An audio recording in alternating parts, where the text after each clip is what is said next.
Welcome back to An Athlete's Journey. I am your host, Travis Reed, on the Believe Network. Shout out to Believe for the new gear. Today I got a special guest, somebody I grew up with playing basketball, another one of those California legends. I'll be telling y'all about. There's so many of them, man. Trust me, man.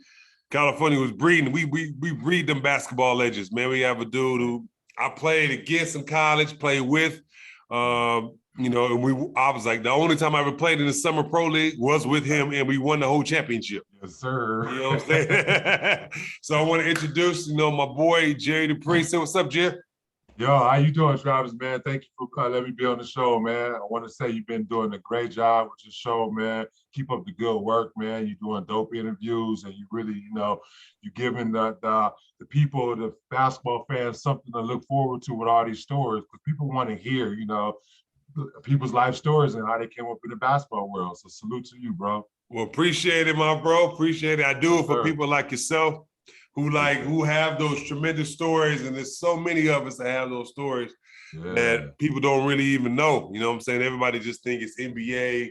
Right. Whatever the case is, like, dude, there's so many of us that have stories from overseas, NBA stuff, overseas stuff, whatever, man. You know what I'm saying? So definitely want to give you a platform to tell your stories.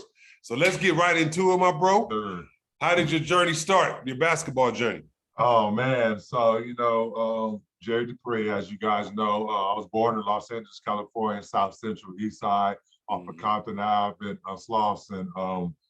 I grew up going to Catholic school throughout elementary and middle school.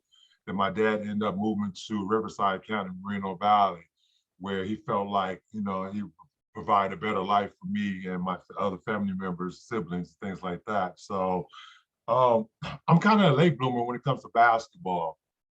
I didn't start playing basketball until I was 15 years old.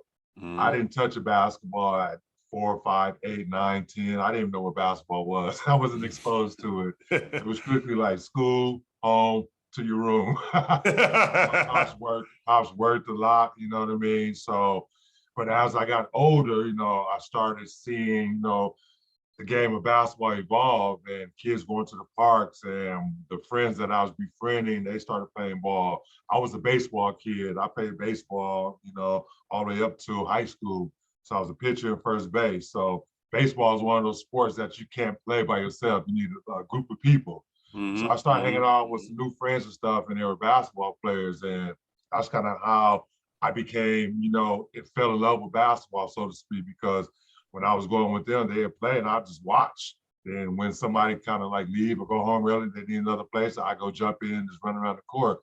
So I end up just falling in love with the game, man. And over time, I just started getting my basketball, walking to this park in Moreno Valley called Iris Park. And I became a basketball player, man. And it was something that I didn't know I would be able to get a scholarship for or go pro with or anything. Those never was none of my dreams. My dream was what you see in the background, book clothing code. That was something that I created in high school. That was kind of, I was kind of the fashion guy. I wanted to be the next FUBU, for us, by us. When I found out about Damon John's FUBU, I wanted to do something similar like that. So basketball was never really a dream of mine until it became a dream of mine. Okay. That makes sense. That makes a lot of sense. Yeah. Well, I just heard you said you played baseball. Were you interested in any other sports besides baseball growing up?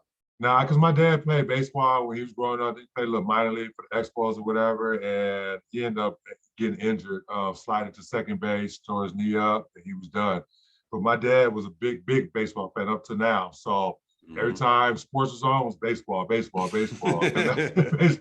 He wasn't watching basketball unless it was Jordan or Magic or somebody, championship game playoffs. Then he'd watch. Right. So, my couple of my friends and stuff, they was playing, and I just got invited one day to a park, and they was like, "You want to play?" I was like, "Cool," but I was bigger than everybody. I started off high school at 5'9", and when I graduated, I ended up becoming 6'7". So you can see the involvement of my height and growth. So basketball was just something I was a late bloomer with, man. Really, who put the plug in my back? John Smith at the time. He was my coach in high school. Now he's the coach, I believe, at Cal Poly up north. Yeah, he's Mm-hmm. the head coach there now. His daughter, shout out to her, Kiana, just signed with the LA Sparks. So Okay, shout out. okay, okay. Yeah, but Coach Smith was the one that put plug in my back. My first time ever taking basketball serious when I came to San Diego, superstar basketball camp. Coach Smith was one of the counselors there. And he told me, you have the talent, you have the ability, you just got to hone it, you just got to practice and work on it. And he ended up being my high school coach that next year. And once he came and we connected, that's when basketball just took over my world. I shut Mm. everything down and concentrated on being the best basketball player that I possibly could be. So, Okay.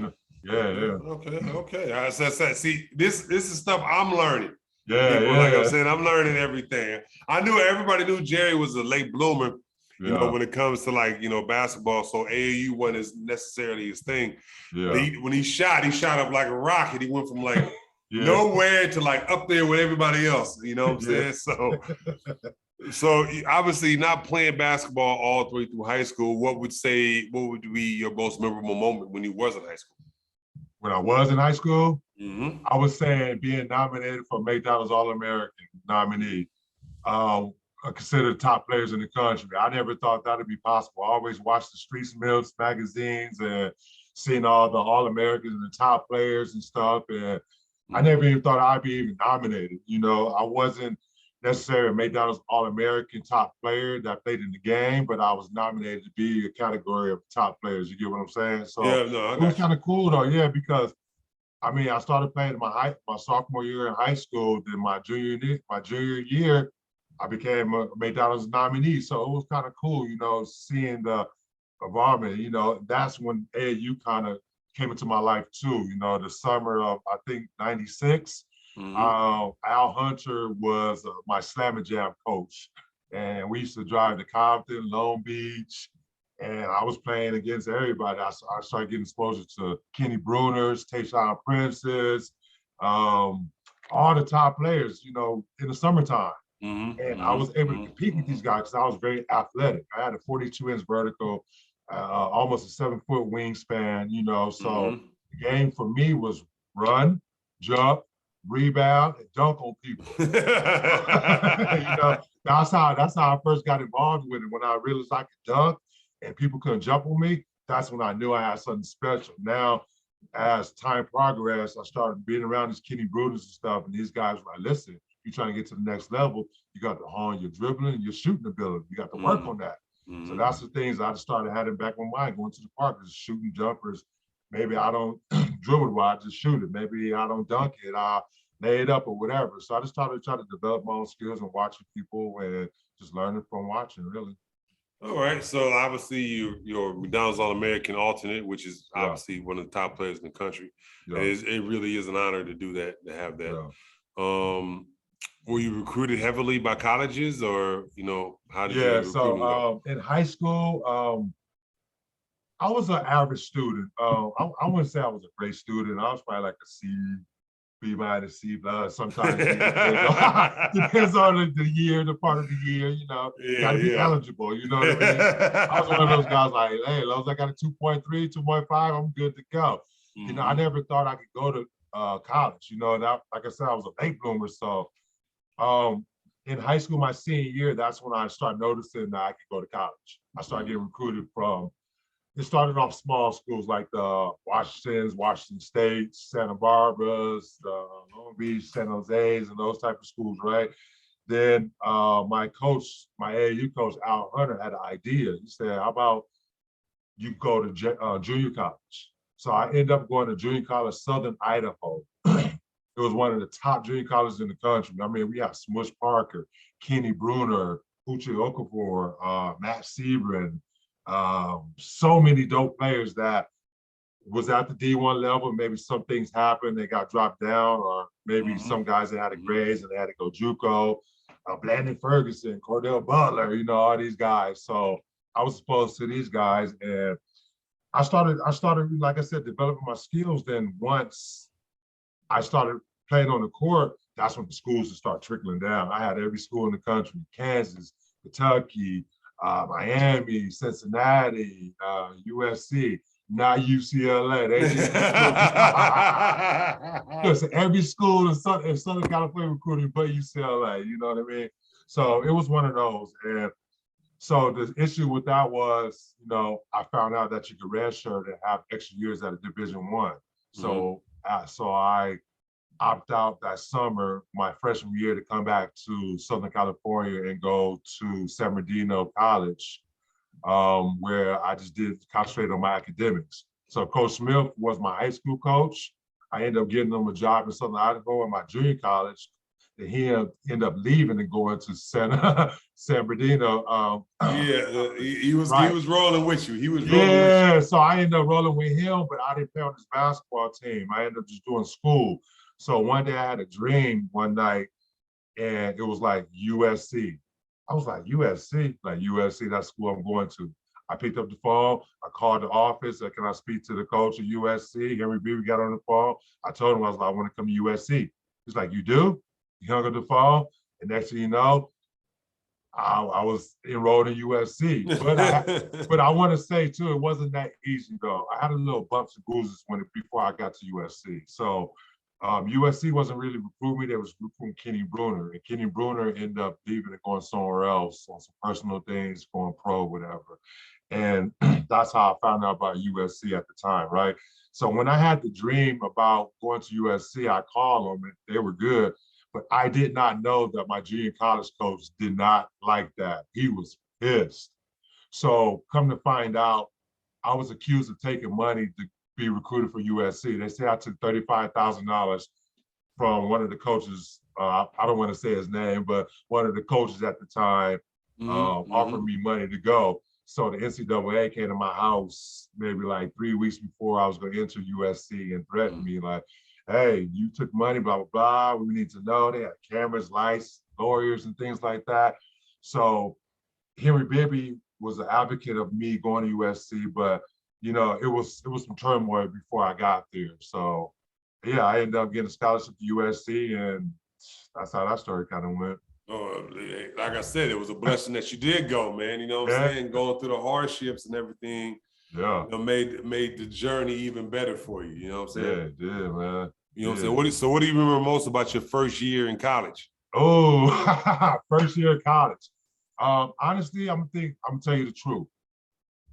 It was a guy by the name of David Bluthar. You know who that is. Yeah, Big Dave. Shout out. Big Dave. He was a senior at the time. I was coming in as a sophomore, redshirt sophomore. Something clicked. As soon as I got in that environment, as soon as I got on that court, something clicked for me. It was like, I belong here. And I showed it. And I showed it to the point where I ended up taking the spot for the first 3 games. I stole his position, and he didn't like it. And I played well. Me and Sam Clancy, who at the time, he was our center, our first game in Wyoming, I had 15, Sam Clancy had like 17, and second game we played Fresno, I had 13, Sam Clancy had like 18, 20, you know, I was bubbling. I think the first thing that really in my head was when Coach Beebe brought me to the office and told me, listen, I looked to the left, David Bluthar was sitting on the left side of me. I looked, I was like, oh, why is he in here? Why am I in here? And Coach Beebe brought me to the office, like, listen, it's not your time yet. Listen, it's his time. You're a sophomore, he's a senior. I would love for you to play. I don't have no room for you on this team right now, so you got to sit on the bench. That right there to me was like, Coach, I just started the first 3 games and I was killing. Right. But as time progressed, I understood how it goes. You know, it's a pecking order, you know, first come, first serve. He was there 4 years, and I just ended up playing better than him at the time I entered USC. So that's probably one of the biggest things that stuck in my head, because I never understood why he did that. And I never understood, like, I always thought the best man for the best position, right? But now I understand it's very political when it comes to basketball and coaches and players, you know. It's not what you know, it's who you know. No, I agree with you. I mean, the weird thing about that is, like, okay, if he was going to do that, why would he start you the first 3 games then? Try to prove a point. He told me he was proving a point to David to make him play better. Because I came in like gun ho, blocking shots, rebounding, jumpers, hitting 3-point. Like, it's like, you can shoot. I was like, yeah, I just never had to in high school. I just never had to. When I go to the parks, I'm shooting all day like jumpers. But in high school, it's easy for me. It was just turn around, shoot over people, or turn around, one dribble, dunk on people. You know, it was very easy. But when I got to college, I had guys like David, the same size, same build, probably a little stronger. He was fast too. So I had to develop those skills. And it just came instantly, like instantly for me. And I showed it and I was playing so well, he had to start me. You know, he had to prove a point to him. So I think it was just proving a point. That's Oh, okay. Okay. Yeah. I mean, I guess I just feel like if y'all 3-0, y'all winning. Why? But anyway, yeah, I didn't understand it either, bro. I didn't understand it, man. It was a lot of things roller coaster when it came to me and Coach Bibby's relationship. You know, I was in the newspaper a lot about being in this doghouse, and I never was in trouble. I never got in trouble with him. You know, things I got in trouble with? We running a suicide, and I'm winning, and I look back at everybody else, slow down at the end. Like, right when you get to the finish line, you got to slow down. Like, I'm already winning. He didn't like that. He didn't like that aspect. He always like, run through the line, run through the line. And every time I did that, being young, you know, because I was one of the fastest players on the team in terms of running, sprinting, me, Eric Craven, Derek Cravens, and some of the other little guards. I was 6'7", but I was able to compete with these guards because I was so accustomed to playing against little guys throughout going to the parks, AAUs and all this. I never played against big guys until I had to play against like Tyson Chandler and those type of guys. Right. So when I get to USC, I'm just run. They throw me out of you from half court and I'm dunking on whoever's jumping with me. So they had no choice but to start me and play me. But I think it was to the point where David was kind of like, nah, man, you know, he can't start in front of me. This is my senior year. I'm trying to get to the league and blah, blah, blah. So yeah, it was one of those. I got you. Yeah. What would you say the hardest thing was from college, from high school? Oh, the hardest thing, probably the lifestyle, probably the freedom. The freedom. Yeah, once I learned about sorority and fraternity rolling parties, whoa, it's like you got to be responsible, bro. It's like you go party, you want to drink. I got caught a couple times, you know, going to practice, and coach like, hey, that smell like bottles. Everybody get on the line. I'm like, oh shoot, it's real. But I think just the social aspect of it is really maintaining the social aspect of it, maintaining friendships. Then I was from Los Angeles, so I had family, people want to hang out, come to games, tickets, you know, all that type of stuff, bro, you know. But at the end of the day, the basketball part wasn't hard. It's just, I wish like I knew what I wanted at that time, and I wanted to chase the NBA dream, and I had that, as I would say, that mama mentality, work hard, get to the gym when nobody's in there, you know, get the keys to the gym. That stuff I learned after I left USC. Like, damn, I should have been in the gym a little bit more. Yeah, you know, but I didn't know that I had that ability to play in the NBA or overseas. I didn't know that because no one told me. Coach Bibby kind of kept it on the down low, you know, and then he ended up finding out that, you know, as we're talking in the locker room or in the doors to other players, you're like, man, if I could leave school early, I'm going to the league. I'll leave. Somebody told on me, told Coach Bibby, that I was trying to leave to go to the NBA early. So he brings me to the office again and said, what is this out here that you're trying to leave me? You're trying to go to the NBA. You ain't ready for the NBA yet. You go sit down and watch these other guys and learn first. And, you know, it was just bumps in the road. Oh, okay. I get it. Yeah. It was just learning, just learning the social aspect of it, though, for real, though. No, I got you. Let me tell y'all folks, man, like I played against Jerry when I was at Long Beach State and he was at SC. Yeah. And I just remember one dunk, we were just like, who is this kid? Oh, that's their new sophomore or whatever. Jerry, he was like, dang, this dude got a bounce. Yeah. Because I came in, taking Jeff Chapagnier's spot. He was the high jumper. Yeah, he was. He was high jumper and stuff. So everybody was comparing me to him. But I was like, we have a little different game, so to speak. But, it was a good comparison, though, because Jeff did his thing. And, like I said, my thing was dunking, though. It was just all about dunking. Yeah, I remember you, and it was a Farmer. Yeah. Desmond Farmer. Desmond Farmer. You know what I'm saying? One was left-handed, one was right-handed. I just remember both of y'all, you know what I'm saying? It was two athletic dudes on the wing. I forgot who was the point guard. Brandon Granville. Was Brandon still there? He was still there when I was there, right? Okay. Yeah, Brandon was still there. That was his senior year. So it was Jeff. It was Sam Clancy. David Blumenthal and Granville. Those are the last seniors. Yeah, Because last seniors. before that year, the year before was Jeff Trepanier and Scalabrini. Yeah. Because that was kind of the big reason too why I went to USC, because they ended up playing Duke in the Sweet 16, ended up losing to them, and I was like, oh, SC was known for football school. My grandma used to live right on the corner, so I knew all about SC. You know, I knew it was a football school. But you know something that's funny though? Bobby Huggins told me, do not go to USC. He said, come to Cincinnati. He said, come with me, Jerry, to Cincinnati. He called me like 3 days before I was about to drive to LA from Riverside. He's like, come to Cincinnati. You're not going to like it there. Henry Bibby's not going to treat you right, and you're not going to be happy there. I said, Coach, I already committed. I'm the type of person, though, if I commit and I say I'm going to do it, I'm with you. It don't matter what happens. I got to just ride it out with you. I got you. Kind of that situation at USC. I couldn't turn my back on them either. And plus, I didn't know Bobby Huggins that well, but I knew his reputation. But he probably was right, though. He probably was right. Scratching my chin, man. Like, no, I got you. Going to a football school and compared to a basketball school is a little different stuff. No, definitely. Word to advice for all you kids out there listening, go to a basketball school. Go somewhere you know you're going to be able to perform. You know you can be able to achieve your goals, which is get on that court and perform. That makes sense. That makes a lot of sense. Yeah. What would you say your greatest triumph was in college and your greatest failure? Oh man, I think my greatest triumph was just making it to college, making it to USC, getting a scholarship. You know, it's only a certain amount of scholarships in this country that kids get. And me being a late bloomer, starting at 15, getting a scholarship at 17, bro. I mean, 18. That was unbelievable, you know, and being able to see all these letters coming in, right? All these letters from different schools, and like, damn, they want me too. Like, they want me. Like, oh, it was a great feeling, you know. Just knowing that people wanted you for your abilities, and it was great.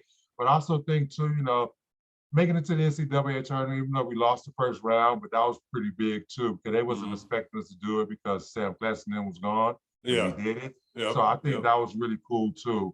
I would say my failure is probably not doing what I need to do in class, man, to be honest. You know what I mean? I got kicked out of USC. At least I think I did.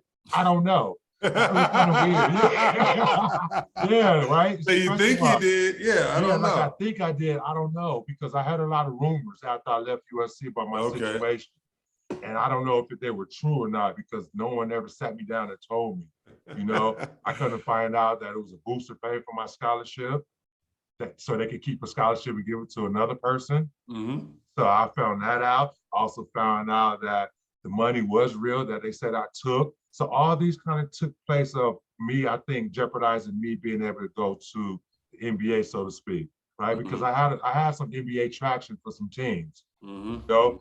And at the time, once I left USC, you know, Todd Remazard, as you know, me and him grew up in Riverside. AAU team, right? He ended up becoming an agent. So he had Barron and all this, you know, all these guys, you already know, right? So that story, you know, I ended up being able to get to the highest level after USC because of USC, right? So I think just the trials and tribulations of that, just entering, getting a scholarship and not finishing school. So, yeah. No, I can understand that. What would you say your biggest lesson that you learned in college? My biggest lesson I learned in college was just take care of business. Take care of business. College not even hard, bro. You go to class 3 times out of the week. I think your hardest thing is probably waking up in the morning and then going to class. And that's like the hardest probably thing. Like, what time? I got to wake up. You know what I mean? I think that's the hardest thing.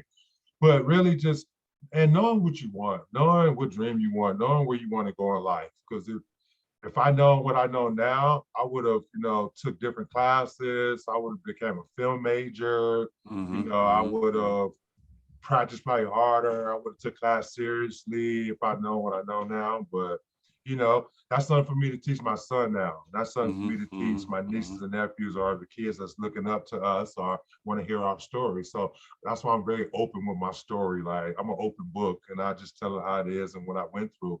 It's a long, long, tedious story, ins and outs, you know, but I'm just trying to like just throw out points, because whoever's listening to this and whoever's watching this, understand that the most important thing when you get to college is strictly take care of business and take care of your body. That's it. Don't worry about money. Don't worry about girls, don't worry, even though they gonna come around, don't worry about partying when you in college. Take care of your class in basketball and take care of your body. And everything else will come to you. I agree. I definitely agree with you on that, brother. Amen. Amen. Amen. Hey, you All know, right, Kobe said it best though. On my hat right here, I made this. He said, the biggest mistake in life is thinking we have time. That's why That I is made true. this hat, custom hat. You know what I mean? No, it makes sense, man. Like the people like, well, I pick it up tomorrow. I pick it up. No, there is no tomorrow. No tomorrow. Tomorrow's No not tomorrow. guaranteed. It's not guaranteed. That's why I do so much, Travis, man. I do so much. I got the clothing, I got the book, I got the my production company. I'm about to make my first feature film coming up this summer, bro. Like I'm doing a lot of things. All right. Yes, I like it. But these are things I learned at USC, networking and trying out new ideas and being exposed to Los Angeles. Because Los Angeles for me is like motivation. When you see the fancy houses and fancy cars, my first thing I ask myself is, how did they get it? And the second thing, you know what I say, T? I can do it too if they can do it. That's true. That is so that's why I'm doing everything, bro. Yeah. You never know what's gonna stick.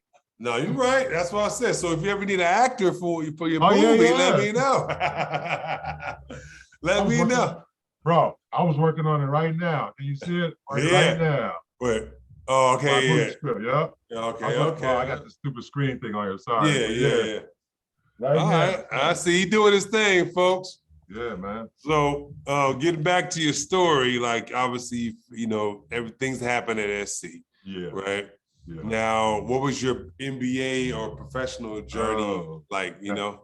Yo, my NBA, that was a crazy one. So as you said earlier, right?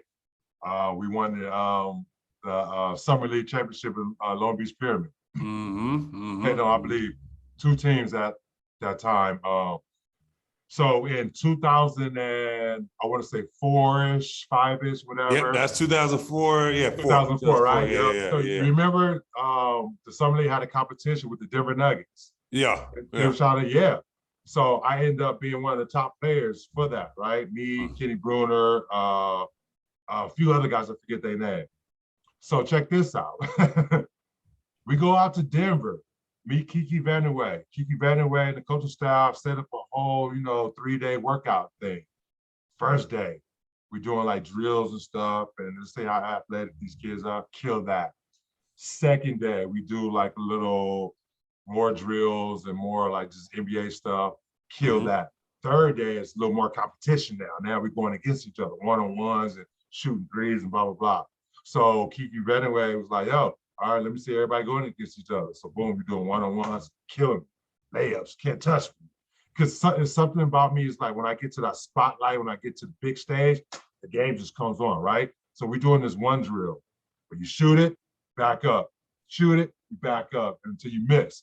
I kept shooting all the way to half court, hit the half court. We're like, backed up again and missed it, right? So long story short, they're like, all right, great job, guys, everybody. Now we're gonna pick our finalists. The person that wins. Guess who wins? Me. I win, right? So I get called into the weight room.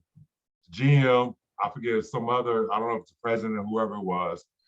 He tells me, Jerry, you're a great player. You're athletic, blah, blah, blah. We can use you on the team, but sorry to say, we just signed Carmelo Anthony. I was like, oh, Carmelo from Syracuse. Right. So me and him had the same agent at the time, Bill Duff. Bill Duff ended up dropping everybody on his roster strictly for Carmelo. All my focus is on him now. Everybody else, go to the back burner. Oh, wow. That's how I ended up getting tied at the end. So I ended up playing with Light Sports Management Summer League, right? So long story short, I win that. And guess who was running it? Miss Kupchak's wife was kind of involved in that. Right. She found out that they didn't value their agreement, which the person that won that contest would get a contract with them and all that. That was me.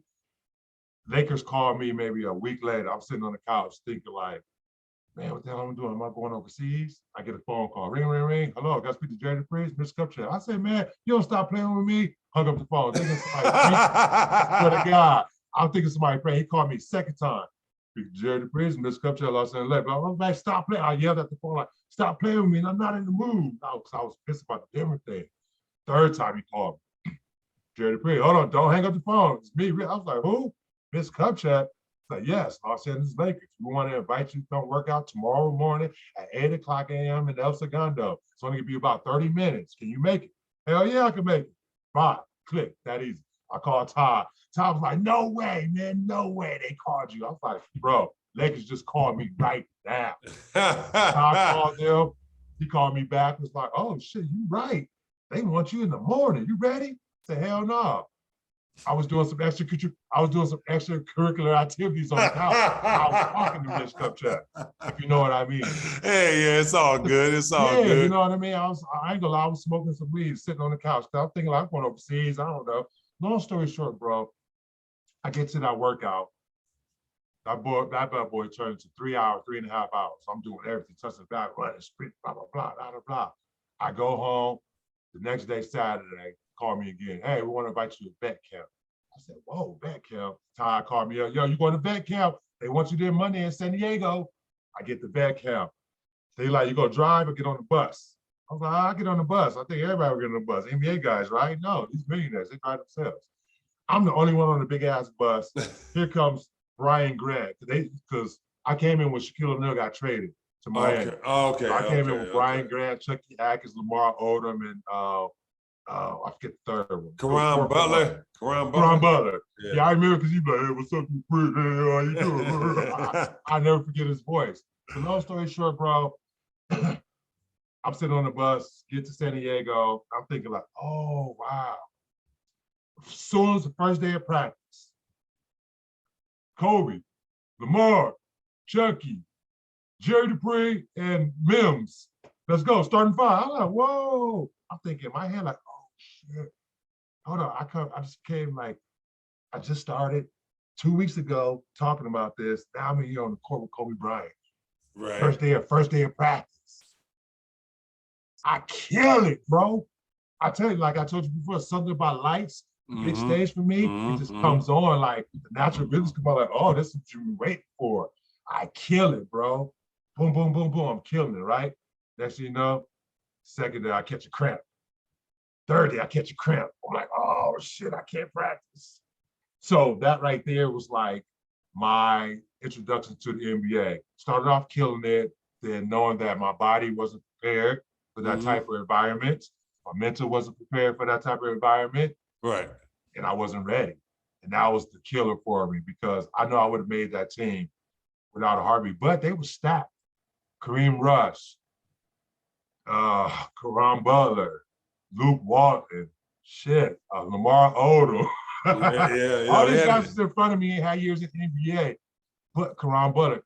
But I was murdering them like no lie, bro. They was looking at me like, who is this guy? Where you come from? I was like, I went to USC, blah, blah, blah, blah, blah. Long story short, man, I ended up getting cut, later on. And, Kobe embraced me, after every practice, me and him would shoot. He'd call me out like, look, he'd want me to guard him in practice. Like, yo, I come to find out Brian Cook's like, I was one of the top players I ever guard Kobe. I took that to heat. And when he told me that, he actually told my boy Blandon Ferguson. Blandon Ferguson told me that they was talking about it. He was like, yeah, Dupree is one of the toughest guys that kind of guard me. Because I'm going to tell you one quick little story for 10 seconds. All right. Brian, first day of practice, I'm playing against him now. I tell him, I go like this, let's go. I said, difference between me and you is, you got more money than me. He said, what? Oh, hell no, I'm gonna show you what the difference is. Rook, give me the ball. So we play a little 5-5. He give me high post, bucket. I'm like, okay. Next one, bucket. I'm like, oh, that's Kobe. Cool, right? Next one, he had the nerve to go, yak, dribble, get past me, look back, and do one of these finger rolls. And I came out of nowhere. Smacked the ball flew so far. He must have gave me this one look. I don't know, something just turned on in his head. He was like, oh, that's never happening again. He hit me for like 10 in a row. I couldn't do nothing with it. That's when I knew this game was real. I knew this NBA game, it's official, it's real. You need to be on top of your game, you need to be ready all times. You're supposed to be the best player on that court. And that was kind of like my first NBA experience, was with the Los Angeles Lakers, sitting on the couch, bro. On a Friday, Monday, I'm in vet camp. I was with the Lakers for maybe like a month or two. Then I played in some preseason game. I played against Matt Barnes when he was in Sacramento. Me and him guarding each other. I Okay, hit my okay. first shot at Staples Center. I saw Kobe Bryant get mad at Sasha Pujovic when Sasha didn't throw me the live. We had a 2-on-1. So Kobe go running in the locker room like, "You stupid mother! You made this team. You own this team. I wanted to see it." I was like, "Bro, no man, like, hey." Sasha come up to me, Jetty, I'm so sorry. I'm so sorry. But I knew how. But as seeing these things, you learning that how the game is very political. People, their mindsets. It's all about me, F you. And I had to learn that the hard way. So no, I got you. I got you. So that was a crazy first experience for your yeah, first that was year, my man. first experience, bro. Yeah. All right. Well, based on your experience, you know what I'm saying, what would you be your best advice for the next generation? Work on your craft. Work on things you're not good at. It's a big controversial thing right now with trainers, and basketball and kids doing certain drills and things like that. I think that's all okay, but I think I think 505 is the best practice you could have. Why? Because the 505 brings out the spontaneous actions in basketball, right? Basketball is a very spontaneous game. You could be the best three-pointer, but if somebody gets great defense, know how to shut that down, what else are you going to do, right? So that's how Curry had to learn, right? Curry learned, if somebody shut me down, he's bigger than me, I'm going to get to the hoop. I'm going to do my floater. I'm going to step back. So I think just working on things that you're not good at. If you right-handed, just shoot all left and work on left hand. And if you're not a good jump shooter, just shoot jumpers. Like get in the game and just shoot jumpers, and just work on that and develop your skills and be coachable. Be very coachable and listen and watch tape and just be like Kobe said, just be a student of the game. I think that's very important. Just really ask questions and don't be afraid to fail. That makes sense, man. That makes a lot of sense. So after that Lakers experience where you probably should have made the team, what did you do after that? After that, I went to Long Beach Jam. That's when I first met Dennis Rodman. Yeah, so Long Beach Jam was in the ABA. Okay. And it's funny because we won the championship that year too. So I'm coming off championship from Summer League, going to the Lakers, we're going to Denver, going to the Lakers, then coming back to Long Beach and playing in Long Beach Jam, winning the championship with Dennis Rodman. What's the kid that went to Cincinnati, broke his neck? DeMar Johnson. Yeah. Matt Barnes was on my team. That's when me and Matt Barnes ran into each other again. We had these type of players, Earl, all these type of Corey Watson, all these guys, right? I averaged 21 points on that team. That's when I got because Earl Curlton was the head coach. That's when he believed in me, and that's when I got to play at the high level with these type of high players, and I knew like, okay, yeah, I can make it. So that was my second experience. After that, then Todd and I ended up talking to me in the Harlem Globetrotters won. Okay. So the Harlem Globetrotters, once I left there to go to Harlem Globetrotters, why? Because that money was very unreal at the time. I mean, you got to think I was 20. I finished USC at 21. So I was like 21, 22 years old at the time. Harlem Globetrotters offered me $10,000 a week to go play at the Harlem Globetrotters. I was like, I'm taking that. No, of course. I get when that. I got there, I was like, I'm out of here. This is a circus. Harlem Globetrotters is a circus, bro.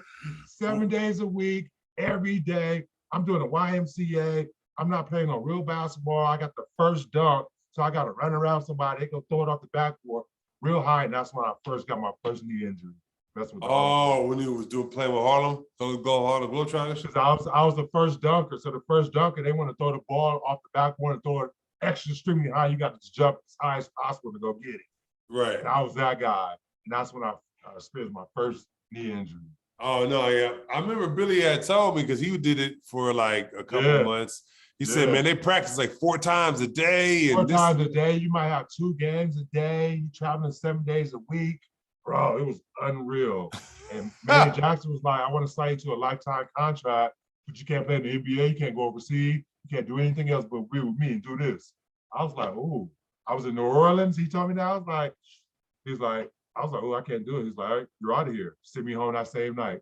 Damn. Yeah, like that? I flew in from New Orleans same night, I remember. Because the next week, I end up going to, I think this is 05 at the time, end up playing in the Drew League. My boy Zach had a Nike commercial. He asked me, hey, you want to play in this game coming up Saturday? I was like, I don't care, where is it at? Because I play anywhere. It's in San Francisco. Well, who? Oh, the N1 mixtape tour. I was like, oh, for real? It's like, they're gonna pay for your hotel, they're gonna pay for your flight, they're gonna give you some money, they give you some gear. I was like, I'm with it. It's like, bring your boy Kenny Bruder. KB was like, nah, man, I ain't going. He's like, we don't play street ball. What the hell? We don't do that. I was like, bro, they paying for this, they doing this, they gonna fly us out. I didn't give him his money. He's like, oh yeah, we're going. We eating cheeseburgers. We splitting cheeseburgers at that time, bro. We ain't got no money. We splitting cheeseburgers. We going to McDonald's like here. 99-cent cheeseburgers. I'm driving my truck. We splitting gas and stuff. You know what I mean? So it was one of those like, let's take this money. So I ended up going with N1 mixtape tour. And that's how the people, and that's how the nickname the Assassin started. That's that's when life really started changing right there. Right. Yeah. How long was you with A1 mixtape for? 5 years. 5 years? Yep. And then you traveled with them year round for those 5 years, right? Yeah, I was one of the guys I played in every game. Like they split it up. We have like maybe 20 players. Some guys only play the East Coast tour. Some guys only play the West Coast tour. I played the East Coast and West Coast all the way through. Oh, okay. It was like 50 games, 50 cities or something. I played all the way through. Yeah. And they end up, because I was in Venezuela. Sorry, I skipped something. I ended up going to Venezuela before that. Okay. So I went out there. That was a whole different, because I'm living on a military base. They said, don't walk in the streets, you get kidnapped. I was overseas and stuff. KB called me. He's like, N1 want to sign us 25,000. I was like, all right, let's take that. 25,000 for a month, just travel and play basketball, right? Next year, 2006, they signed us for 170,000. Wow. Okay. Yeah, 3 months of work. And only one game a week. Oh wow! So because y'all got to the highest level. Because we had traveled Thursday, Friday, play again Saturday, back home Sunday, Monday, Tuesday, Wednesday. We do whatever we want to do. Really? We do that every week, all around the world. I've been to every city in the United States, every state in the United States. I've been to over 60 different countries in the world, bro. 4 passports because of that one. Because dang, I didn't know. See, I didn't know they was doing all that. You know? Yeah. We had suites. Everybody had their own suite. We had like big suites, everybody. We got like $1,000 per diem every city. Every game, we had new clothes, new shoes. The bus, everybody had a flash screen, bed. It was like, this is where it's at. Okay. We went to the parties and stuff. We VIP, everything put up on the bus. People giving us stuff. It was like we were NBA rock star players with just street ballers. I remember when I would come over overseas, I would watch the tour, that tour thing on TV, on ESPN all the time. And I'd just be like, yeah, my nigga Jerry, my boy Jerry and Kenny, the assassin of Bad Santa, you know what I'm saying? I respect them now. And then sick with it, you know what I'm saying? Like y'all three was like the Cali dudes. I was like, I love it, man. It was crazy, and one kind of catapulted me back to the NBA now. So now it's 2007 now. Okay. Right? Now I get a chance to go for the Golden State Warriors. Oh, wow. Okay. So to check this out, we in New York City draft night. Golden State Warriors end up trading, what's their jumper? He was dark skinned. He was a jumper. Dunk on people all the time. Forget his name.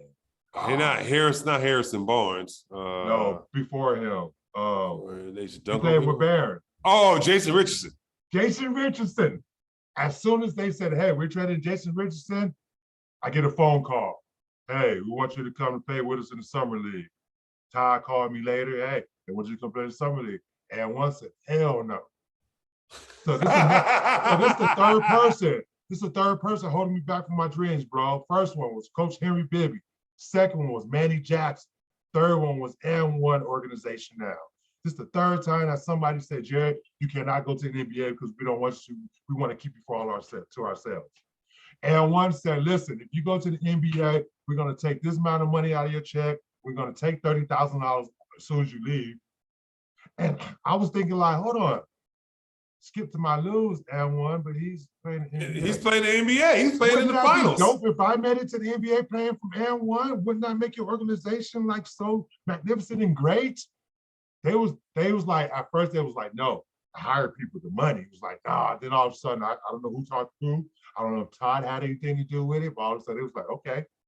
So my first game, Summer League, I get a representative and one standing in the stands. He like in the middle of the seat, holding a box of shoes up. I had a point guard at the time. I was like, shit, y'all gonna find me? I'm gonna wear Nike then, right?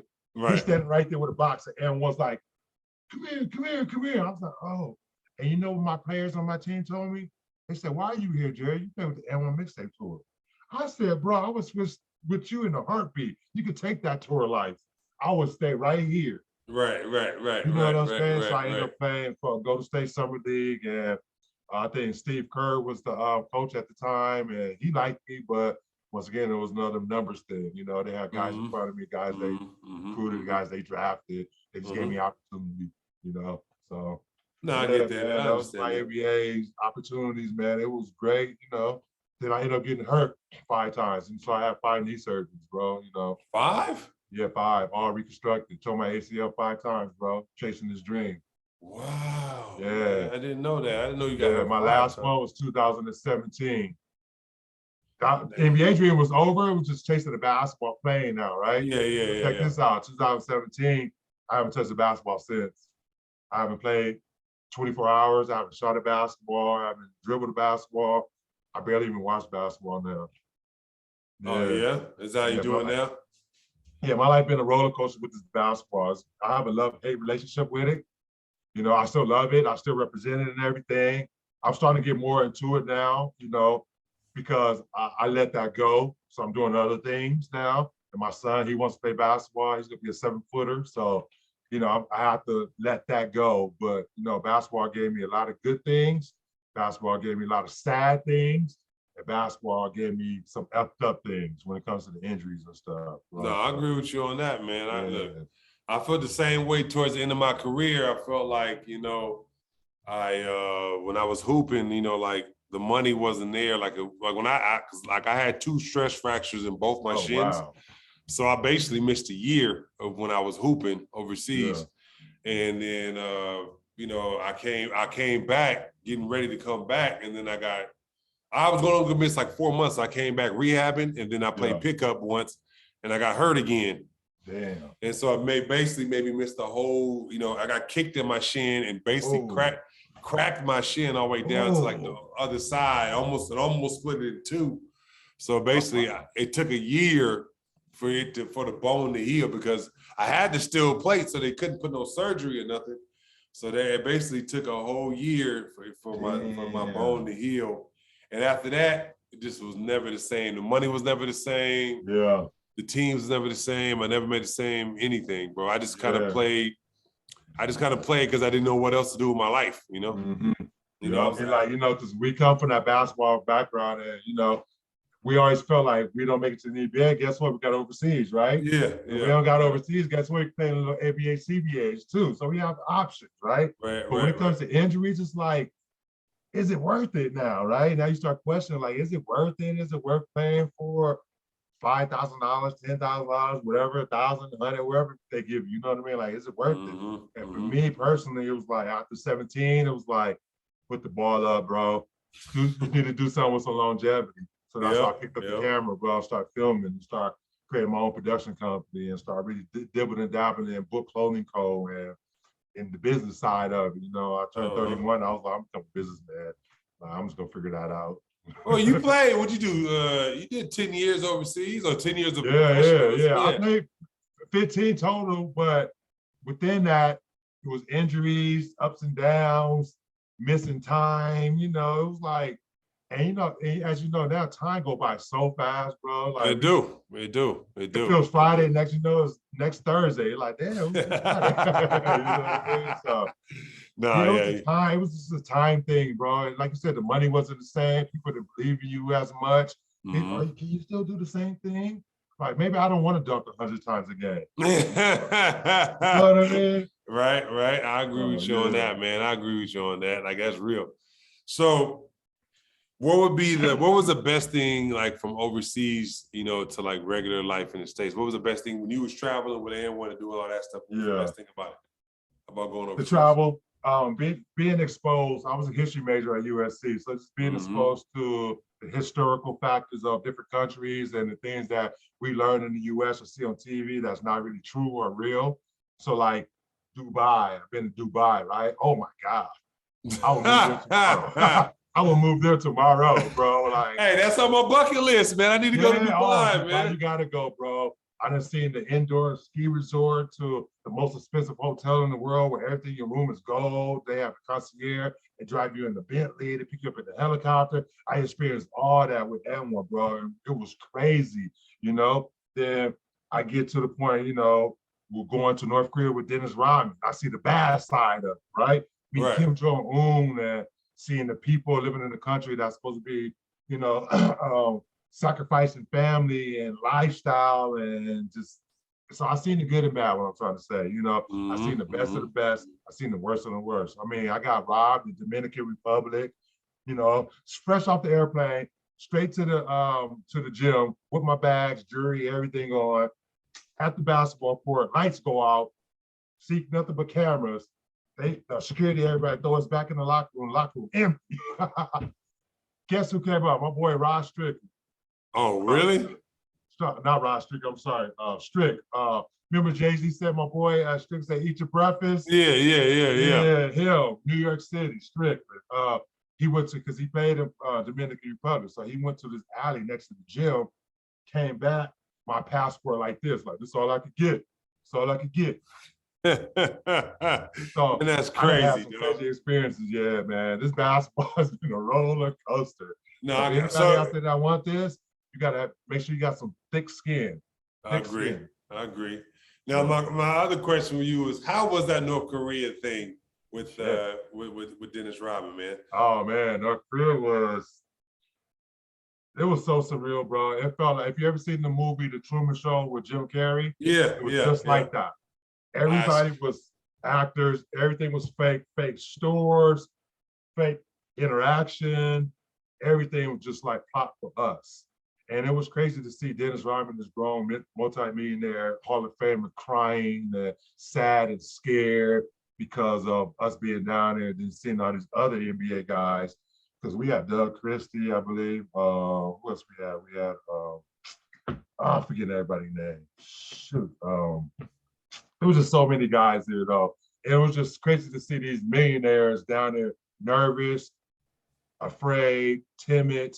And it was like, once we did the CNN interview, we wasn't even supposed to play in the game because the guys wanted to go home. But I told her, I was like, we can't go anywhere. They have our passports. We have to play in this game. We have to. Come to find out, it was a good trip. They treated us well. US treated us worse than they did, so to speak, because we're down there. You know, David Stern at the time was like, I didn't condone these guys to go down there, blah, blah, blah. You know, a lot of people were getting threats from their families and stuff from being in North Korea. But Kim Jong-un, I mean, the dude, I shook his hand, gave him a hug, kissed me on my face, gave me a medallion, a gold medallion. You know, it was really surreal, but I always felt like I was being watched every moment, every second. Man, that's crazy, man. So I had to write a book about it, bro, just the ins and outs of just, let me tell you this story real quick. It's in the book too, but I want to tell you this one. My interaction with Kim Jong-un, a negative aspect, right? So as you know, my nickname is the assassin. They had the nerve to put that shit on the back of my jersey. Right? So look, check this out. Same scenario like Dominican Republic, except this time the referee stopped the game, pointing at me. I'm thinking they pointing at somebody on the bench because I was facing the bench behind me. I turned around, they like, no, they talking to you. I was like, talking to me. Keep in mind, we got about 20, 30,000 people in the stands, all wearing the same color, wearing the same suit or the same woman's suit. Nobody has nothing on different but us. Everybody in the stands had the same color, same suit. Each side to clap one time. Their stop, this side to clap. Their side, behind the clap. Everybody couldn't cheer at the same time, right? Referee says, point at me, points up. I look up, guess who I see? Fucking Kim Jong-un and Dennis Rodman. Dennis Rodman sitting there like this. I'm looking like, I walk up. The interpreter comes to me, hey, you want to know, what are you doing here? What do you want? I said, whoa, what do you mean? Why is your name the assassin? Why are you an assassin? Why are you here? What are you doing? I said, no, I play basketball, nickname. I'm telling Dennis Rodman, he's sitting there like this. I'm like, Oh, oh, God, it's over for wow. me. I was like, it's over for me, bro. I was like, oh, Right. Lord, get the hell out of here. I was like, I just committed. It was to the point where it's like, it's nothing I can do. I can't escape. I can't run. I'm not getting out of here. So if they want to do anything to me, I'm F, right? So I Mhm. kept explaining like, no, no, no, no, no. It's a nickname. And Dennis Rodman kind of whispered to the interpreter whispered to him. Then Kim Jong-un will go like this. Go, go, go. I was like, oh, okay, thank you. Bro. So, you know, it's kind of like the Brittany Garner shit situation. You know what I mean? Yeah, yeah. Like, if they want to get you, they get you, period. They want to get you, they're going to get you. It don't matter what you did, how you did it, what you did, or what. They're going to get you, right? I almost felt like her being in that situation because I could imagine being trapped in North Korea. I'd rather probably been in Russia than North Korea. You know what I mean? But right. I didn't get caught taking no illegals down there too. I knew better than that, all that, right? But it was just that same situation. That nickname could have been the death of me, right? Right. Something that I got 5, 10 years prior could have been the death of me in 2014, right before I was about to have my son. Oh wow, man, that's a heck of a. Like I said, that's the story. That's That's the why story. that's why I had to write the book, bro. Every time I got back home, I always thought about that. Like, bro, if he could want to be an asshole, I'll still be in North Korea right now, and nobody probably would give a fuck about me. Yeah. Excuse No, my language. no, that's all. That's all good. Yeah, All I got good. little tips right now. Because I'm thinking about it now, like, damn, it could have been bad for you, boy. No, man, no, that's what I'm saying, bro. Like you lucky, like he just like gave you a pass because when you the president dictator of the country, shoot, you know what I'm saying? Yeah. You feel me? So yeah, man. But I want to say, like it seems like you transitioned really well after after basketball, man. And I even playing with that, North Korea thing and everything like that. You made a great transition to doing what you're doing. Let's talk about some of that. Let the audience know everything that you're doing, man. As far as like your book and everything like that. Yeah, so right now, I transitioned to a businessman. Jay-Z said it best. I'm not a businessman, I'm a businessman, right? So I took that at the first time I heard that, I understood what he meant. I'm a business. Jerry Dupree is the business. It's not what the business I'm in. I'm the business. So that's what I'm teaching myself right now. I'm 40 years old right now. So I'm at a pinpoint right now. I have an 8-year-old son. So everything that I'm teaching myself, I'm teaching my son. So it's going to trickle down, right? Everything I'm doing is for him. So I want to start off with that. So the clothing brand, Book Clothing Co. You can check it out at bookclothingco.com. We do streetwear. We have hats, t-shirts, all kind of things like that. Also have my book, Balling Under Pressure. It's on Amazon Kindle, Amazon. You can check it out, Balling Under Pressure. Also have my production company. It's called Creative Monster Productions. You can check us out on IG where we do films, short films, videos, and that sort of thing. I write scripts. So I do a lot of stuff, bro. Fashion game. Oh, I also create a basketball board game. I need to see one of those too. Yeah, it's called Tip Off Basketball, the board game. Okay, so it's kind of like Monopoly, but you shake the dice, you go around the board, and the first one to 21 points win. That's kind of synopsis of it, right? So it's kind of like Monopoly. You go around the board and it tells you how to score. We also have physical activities where you get like 5 points, do a jumper jack, sit-ups, trivia questions, when did Kobe Bryant win his first championship, blah, blah, blah. And third, like ref cards, technical foul cards. But the fun aspect of it is you have too many basketball hoops for too many basketballs that you can shoot for points too. So it helps the kids with eye and hand coordination, counting, physical attributes. So it's not one of those games you just sit there all day and just sit like this. You have to get up and move and stuff. So it's pretty cool. So you can check that out at brainfitgames.com. That's brainfitgames.com. The game is called Tip Off Basketball, the board game.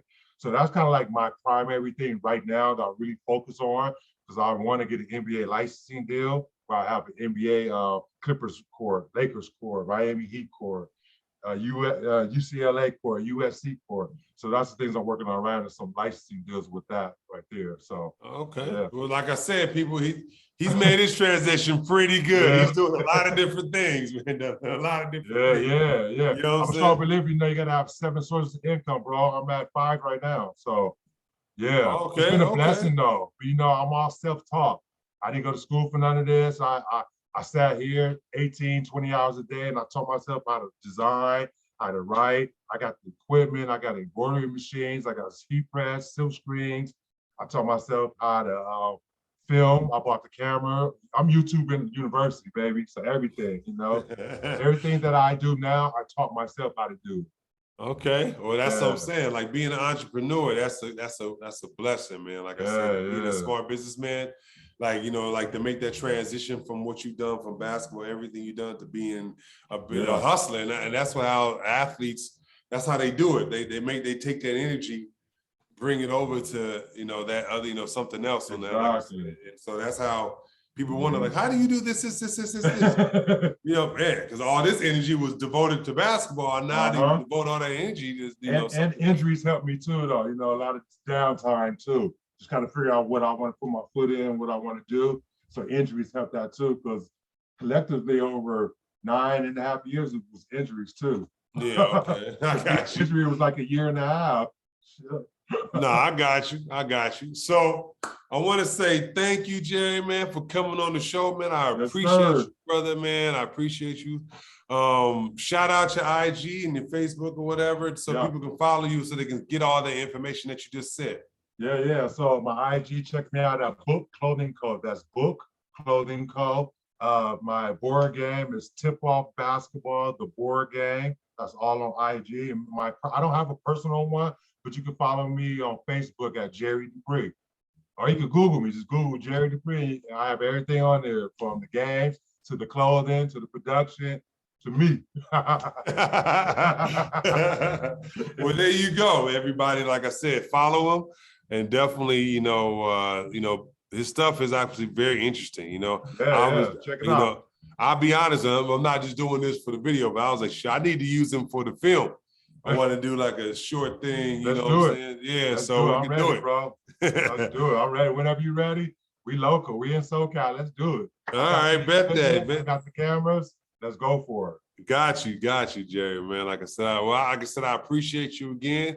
Appreciate you. And like I said, my mad love, mad respect for you always for what you're doing. Likewise, bro. Likewise. And so you can follow me, and like I said, you can check this episode out. Follow me on Instagram at Travis W. Reed. That's REED, Travis W. Reed.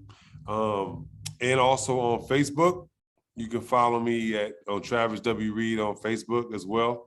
Also, like I said, you can follow this show because it is on YouTube. It will be on YouTube on The Athlete's Journey. You can like, share, subscribe. Follow me on my social media. I will be posting.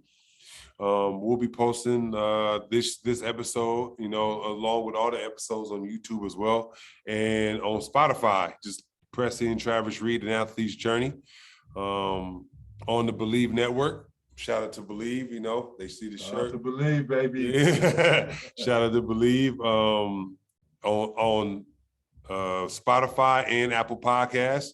That's where this show will be in the coming weeks. So, like I said, I'll post it. I'll send Jerry. He'll know, but like you'll be seeing it on my social media feeds to when these shows are coming out. Nice. And so, like I said, I want to say thank you. And like I said, you'll see this YouTube one coming up soon too. I think Jerry's going to skip the line, and he's going to probably post this on YouTube real soon. So, I want to say, like I said, thanks to Jerry, and also shout out to MLO Shoes. Definitely, like I said, comfortable pair for a big old brother like me, 15. Go to mloshoes.com. That's mloshoes.com. Here is the logo for them. People on YouTube, but you just go to mloshoes.com. Here's the logo. And here is the shoe. Like I said, super comfortable. Look like a Steph Curry nursing shoe. You know what I'm saying? But it's actually really comfortable for you. All right. Like I said, thank you again. And thank you, Jerry, man. I appreciate it. Hey, thank you, man. I appreciate you, man. And congratulations on the show, man. Keep up the good work, my brother. Much love and much respect. And I can't wait till we link soon, brother. Yes, yes.